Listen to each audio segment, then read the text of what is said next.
ಎಲ್ಲರಿಗೂ ನಮಸ್ಕಾರಗಳು. ಪ್ರಗತಿಪಥ ಪಾಠಶಾಲೆ ಯೂಟ್ಯೂಬ್ ಚಾನೆಲ್ಗೆ ಎಲ್ಲರಿಗೂ ಸ್ವಾಗತ. ಈ ಒಂದು ವಿಡಿಯೋದಲ್ಲಿ ಕನ್ನಡ ಪಠ್ಯಪುಸ್ತಕದ ಅಭ್ಯಾಸ ಪ್ರಶ್ನೋತ್ತರಗಳು ಕೌರವೇಂದ್ರನ ಕೊಂದೆ ನೀನು ಪದ್ಯ 10ನೇ ತರಗತಿ. ಈ ಒಂದು ವಿಡಿಯೋ ಶಿಕ್ಷಕರಿಗೆ, ವಿದ್ಯಾರ್ಥಿಯ ಪೋಷಕರಿಗೆ, ಸ್ಪರ್ಧಾರ್ಥಿಗಳಿಗೆ ಉಪಯುಕ್ತವಾಗುತ್ತದೆ. ಪದ್ಯ 4. ಕೌರವೇಂದ್ರನ ಕೊಂದೆ ನೀನು. ಕೃತಿಕರರ ಪರಿಚಯ. ಕವಿಯ ಹೆಸರು ಕುಮಾರವ್ಯಾಸ. ಕವಿಯ ನಿಜವಾದ ಹೆಸರು ಗದುಗಿನ ನಾರಾಯಣಪ್ಪ. ಜನನ ಕ್ರಿಸ್ತಶಕ 1430. ಊರು ಗದಗ ಪ್ರಾಂತ್ಯದ ಕೋಳಿವಾಡದವರು. ಇವರ ಬಿರುದು ರೂಪಕ ಸಾಮ್ರಾಜ್ಯ ಚಕ್ರವರ್ತಿ. ಕೃತಿಗಳು ಕನ್ನಡ ಭಾರತ, ಗದುಗಿನ ಭಾರತ, ಕುಮಾರವ್ಯಾಸ ಭಾರತ ಎಂಬ ಹೆಸರನ್ನು ಹೊಂದಿರುವ ಕರ್ನಾಟಕ ಭಾರತ, ಕಥಾಮಂಜರಿ ಎಂಬ ಕಾವ್ಯವನ್ನ ಹಾಗೂ ಐರಾವತ ಎಂಬ ಕೃತಿಯನ್ನ ರಚಿಸಿದ್ದಾರೆ. ಅಭ್ಯಾಸ ಪ್ರಶ್ನೋತ್ತರಗಳು. ಕೊಟ್ಟಿರುವ ಪ್ರಶ್ನೆಗಳಿಗೆ ಒಂದೊಂದು ವಾಕ್ಯದಲ್ಲಿ ಉತ್ತರಿಸಿ. ಶ್ರೀಕೃಷ್ಣನು ಕರ್ಣನನ್ನು ರಥದಲ್ಲಿ ಹೇಗೆ ಕೂರಿಸಿ ಕೊಂಡನು?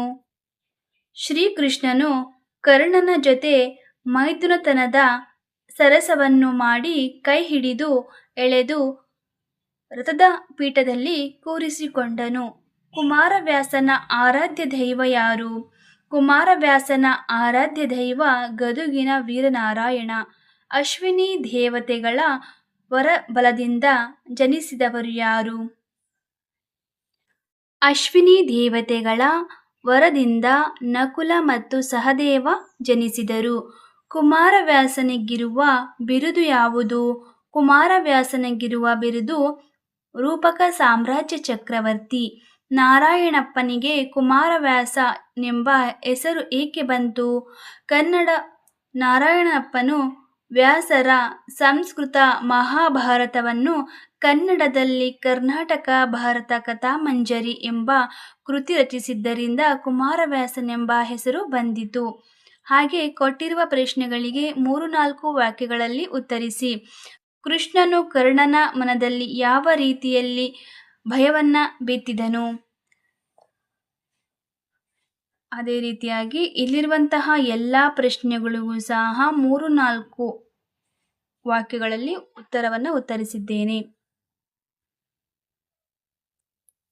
ಹಾಗೆ ಇಲ್ಲಿರುವಂತಹ ಪ್ರಶ್ನೆಗಳಿಗೂ ಸಹ ಉತ್ತರವನ್ನು ಉತ್ತರಿಸಬೇಕು.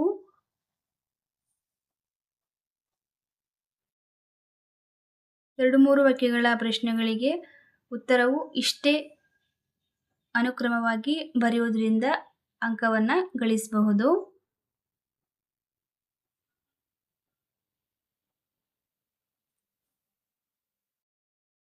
ಕೊಟ್ಟಿರುವ ಪ್ರಶ್ನೆಗಳಿಗೆ 10 ವಾಕ್ಯಗಳಲ್ಲಿ ಉತ್ತರಿಸಿ. ಕರ್ಣನಿಗೆ ಕೃಷ್ಣನು ಒಡ್ಡಿದ ಆಮಿಷಗಳೇನು?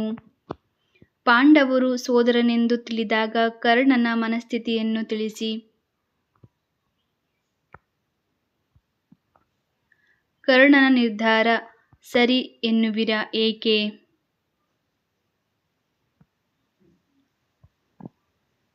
ರವಿಸುತನ ಕಿವಿಯಲ್ಲಿ ಬಿತ್ತಿದನೋ ಭಯವ?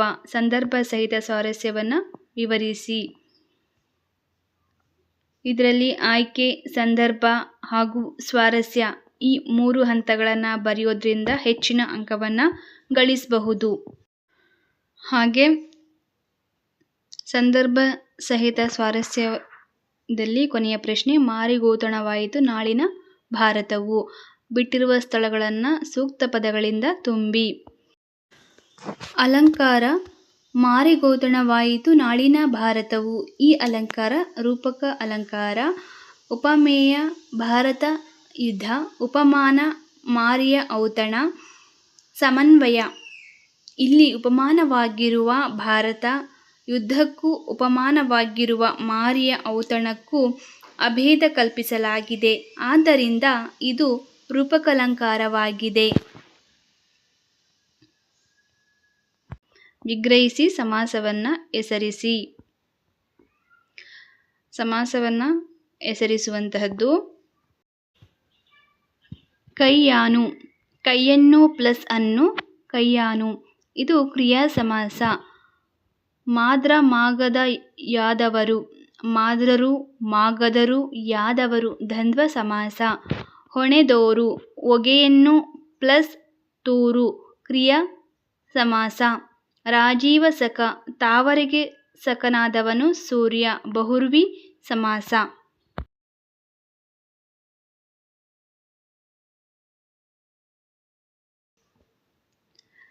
ಪ್ರಸ್ತಾರ ಹಾಕಿ ಗಣ ವಿಭಾಗ ಮಾಡಿ ಛಂದಸ್ಸು ಹೆಸರಿಸಿ ಲಕ್ಷಣವನ್ನು ಬರೆಯಿರಿ.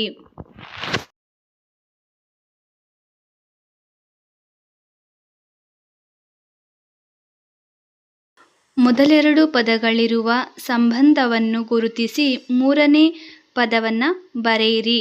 ತನುಜ ಮಗ, ಸಖ ಸ್ನೇಹಿತ, ಯುದ್ಧ ಜುದ್ಧ, ಪ್ರಸಾದ ಅಸಾದ, ಭೇದವಿಲ್ಲ, ಅಗಮಸಂಧಿ, ನಿಮ್ಮಡಿಗಳಲ್ಲಿ, ಲೋಪಸಂಧಿ, ಕಂದ 4 ಸಾಲು, ಷಟ್ಪದಿ 6 ಸಾಲು. 6 ಸಾಲಿನ ಪದ್ಯವನ್ನು ನಾವು ಷಟ್ಪದಿ ಅಂತ ಕರಿತೇವೆ. ಕಂದ ಪದ್ಯ ಇದು 4 ಸಾಲಿನ ಪದ್ಯ ಇದ್ದರೆ ಅದನ್ನು ಕಂದ ಪದ್ಯ ಅಂತ ಕರೆಯಲಾಗುತ್ತದೆ. ಹಾಗೆ ಇಲ್ಲಿ ತತ್ಸಮ ತದ್ಭವ ಯುದ್ಧ ಜುದ್ಧ ಪ್ರಸಾದ ಅಸಾದ ಇವು ತತ್ಸಮ ತದ್ಭವವಾಗಿರುತ್ತದೆ. ಹಾಗೆ ತನುಜ ಮಗ, ಸಖ ಸ್ನೇಹಿತ ಇವು ಸಮಾನಾರ್ಥಕ ಅಂದರೆ ಅರ್ಥ, ಅವುಗಳ ಪದಗಳ ಅರ್ಥವನ್ನು ಹೊಂದಿರುವಂತಹದ್ದಾಗಿದೆ. ಹಾಗೆ ಆಗಮ ಸಂಧಿ, ಲೋಪಸಂಧಿ, ಸಂಧಿಯ ಬಗ್ಗೆ ಕುರಿತಾಗಿದೆ.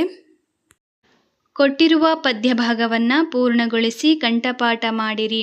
ಕೊರಳ ಸೆರೆ ಹಿಗ್ಗಿದವು ದೃಗಜಲ, ಉರವಣಿಸಿ ಕಡುನೊಂದ ನಕಟ, ಕುರುಪತಿಗೆ ಕೇಡಾದುದೆಂದನು ತನ್ನ ಮನದೊಳಗೆ, ಹಿರಿಯ ಹಾಗೆ ಹೊಗೆದೋರುದು ರುಹದೆ, ಬಂದಿದೆ ಹೋಹುದೆ ತನ್ನ ವಂಶವ. ಇದೇ ರೀತಿಯಾಗಿ ಪದ್ಯಭಾಗವನ್ನು ಪೂರ್ಣಗೊಳಿಸಿ ಕಂಠಪಾಠ ಮಾಡಿರಿ. ಧನ್ಯವಾದಗಳು.